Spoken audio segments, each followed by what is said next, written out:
લીલિયાના ગોઢાવદર ગામના પ્રગતિશીલ ખેડૂત ભરત નારોલની ગૌ આધારિત પ્રાકૃતિક ખેતી ક્ષેત્રે અનોખી કમાલ કરી રહ્યા છે। મહત્વનું છે કે ખેડૂતે છેલ્લા 11 વર્ષથી 47 વીઘા જમીનમાં પ્રાકૃતિક ખેતી પદ્ધતિ અપનાવી છે। ઊંચી જાતના બંસી ઘઉં, દેશી બાજરો, દેશી મરચા સહિતના પાકનું વાવેતર કરી અન્ય ખેડૂતો માટે ભરત નારોલ પ્રેરણાદાયી બન્યા છે। ખેડૂત પ્રાકૃતિક ખેતી થકી વાર્ષિક રૂપિયા 15 થી 20 લાખની આવક પ્રાપ્ત કરી રહ્યા છે। મારું નામ છે ભરતભાઈ કરશનભાઈ નારોલા। મારું ગામ છે ગોઢાવદર, તાલુકો લીલિયા, જિલ્લો અમરેલી।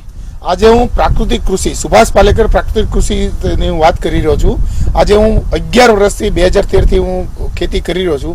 મારા ફાર્મની અંદર મગફળી, ઘઉં, જુવાર, બાજરો, આ ડુંગળીનું બીજ છે, તમે જોઈ શકો છો। આજે મારી પાસે 18 વીઘાના ઘઉં ઊભા છે, 35 થી 40 મણ જેવા ઘઉં થાય છે। આજે મારા જે સંપૂર્ણ પ્રાકૃતિક પાકથી હું પકવું છું, મને માર્કેટ વ્યવસ્થા પણ સારી મળી રહી છે। તો એની અંદર ગાયનું ગોબરમાંથી જે અમે બનાવીએ છીએ જીવામૃત, ઘન જીવામૃત અને વનસ્પતિમાંથી અર્કમાંથી બનાવીએ છીએ 10 પાણી અર્ક અને બ્રહ્માસ્ત્ર, એનાથી કીટ નિયંત્રણ કરીએ છીએ।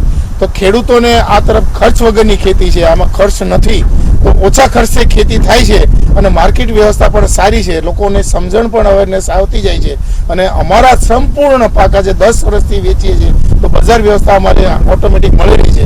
એક કસ્ટમર અમને બીજા કસ્ટમર લઈ જાય છે। તો અમારે જો આપણે રાજ્યપાલ જો પ્રેરણા દેતા હોય અને જો સારી નફાકારક ખેતી હોય તો ખેડૂતને આ તરફ વળવું જોઈએ।